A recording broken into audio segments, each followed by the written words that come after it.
Enlightenment.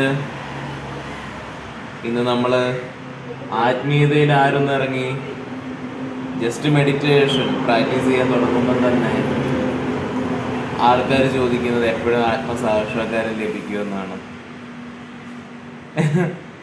പ്രാണായാമം ചെയ്യുമ്പോൾ തന്നെ എൻലൈറ്റ്മെന്റ് ആവണമെന്നാണ് പലരും പറയുന്നത്. ഇടയ്ക്ക് ഒരാൾ അയാളൊരു എക്സ്പീരിയൻസ് ഷെയർ ചെയ്തപ്പോൾ അയാൾ എന്നോട് ചോദിച്ചു, ഇത് ഇങ്ങനെയാണല്ലോ അനുഭവം. അതെന്താ? ഞാൻ പറഞ്ഞു, പൂർണ്ണത്വം എത്തിയിട്ടില്ലല്ലോ, പിന്നെ നിങ്ങൾ ഇതാന്ന് പറഞ്ഞ് വിലയിരുത്തുന്നത് എന്തിനാണ്? നമുക്ക് ഇത്ര മാത്രമേ ഉള്ളൂ ആത്മസാക്ഷാത്കാരം എന്ന് പറയാൻ. നമ്മൾ ശരിക്കും ഒരു മീൻ വെള്ളത്തിൽ കടന്നിട്ട് വെള്ളത്തെ അന്വേഷിക്കുന്ന പോലെയുള്ളൂ. നമ്മളതാണ്. വെള്ളത്തിലാണ് മീൻ ജീവിക്കുന്നത്, എന്നിട്ട് മീൻ അന്വേഷിക്കുകയാണ് വെള്ളം എന്തേന്ന്. ഇതേപോലെ മനസ്സിൻ്റെ നമ്മളൊരു വ്യക്തിത്വമുണ്ട്. നമ്മളാണെന്നും പെണ്ണാണെന്നും അമ്മയാണെന്നും അച്ഛനാണെന്നും എല്ലാം നമ്മുടെ ഉള്ളിലുണ്ട്.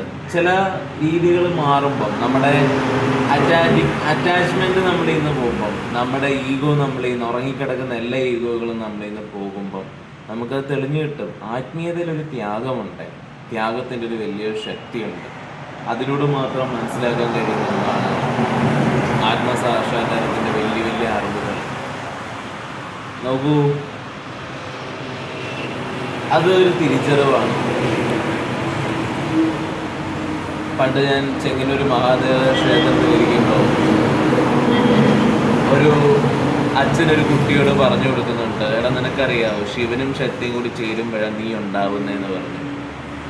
അപ്പം അന്നോട്ടാണ് ഞാൻ വിചാരിച്ചത്, ഈ ആത്മീയ ജ്ഞാനങ്ങളൊക്കെ കുറച്ച് യൂട്യൂബിൽ പറയണം ആൾക്കാരുടെ ഇടയിൽ, ആവശ്യമുള്ളവരെങ്കിലും അല്ലെ വരുന്ന തലമുറയെങ്കിലും കേൾക്കട്ടെ. നോക്കൂ, ഒരു പുരുഷനും സ്ത്രീയും ചേരുമ്പം കുട്ടി ഉണ്ടാവട്ടെ എന്ന് പറയുന്ന അർത്ഥമുണ്ട്. ശരിക്കും ഇത് പറയാനൊരു കാരണം, എപ്പോഴും ദേവി പാർവതി എന്ന് പറയുന്നത് നമ്മുടെ ഡിസയറാണ്. ഡിസയർ ഒരു എനർജിയാണ്, നമ്മുടെ ആഗ്രഹങ്ങൾ ഒരു എനർജിയാണ്. എന്നാൽ അതിനെ എന്തുമാത്രം നമ്മൾ ഒരു വിക്നസോട് കൊണ്ടുപോകുന്നു, അതിനൊന്നും നമ്മൾ ശ്രദ്ധ കൊടുക്കാതെ കൊണ്ടുപോകുന്നു, അത് കോൺഷ്യസ്നെസ് ആയി തീരും. ഇത് മാത്രമേ ഉള്ളൂ ശക്തിയും ശിവനും എന്ന് പറയുന്നത്. അല്ലാതെ ഒരു കുട്ടി ഉണ്ടാകുന്ന പ്രക്രിയ മാത്രമല്ല. നമ്മളും നമ്മുടെ ആഗ്രഹങ്ങളെ ഒന്ന് പിടിച്ചു നിർത്തിയാൽ നമ്മളത് സ്വയമേ നമ്മുടെ ബോധത്തിലേക്ക് അത് ലയിക്കും. ബോധമായി ലയിച്ചാൽ ഒരു മണമില്ലാതിരിക്കുന്ന പൂവിനെക്കാട്ടി എത്ര നല്ലതാണ് മണമുള്ള പൂവ്. നമ്മുടെ ഉള്ളിൽ ഒത്തിരി ഗുണമുണ്ട്, അതിനെ നമുക്ക് അനുഭവിച്ചതിലേക്ക് ചേരാൻ സാധിക്കും. ശരിക്കും ഇത് പറയാനുള്ള കാരണം തന്നെ അന്ന് എൻ്റെ മനസ്സിൽ ഭയങ്കരമായിട്ട് ഇത് തട്ടിയതാണ്. ഇനി വരുന്ന തലമുറയ്ക്കെങ്കിലും ഇത്രയും പ്രപഞ്ച ശക്തികളുടെ രണ്ട് ജ്ഞാനം വെറും നിസ്സാരമാക്കി കളഞ്ഞതുകൊണ്ട് ഇനിയുള്ള തലമുറയെങ്കിലും എല്ലാവരും ആത്മസാക്ഷാത്കാരത്തിന് ആവശ്യപ്പെടുന്നവരായി തീരട്ടെ. എല്ലാവരും കർമ്മഫലം പോലെ.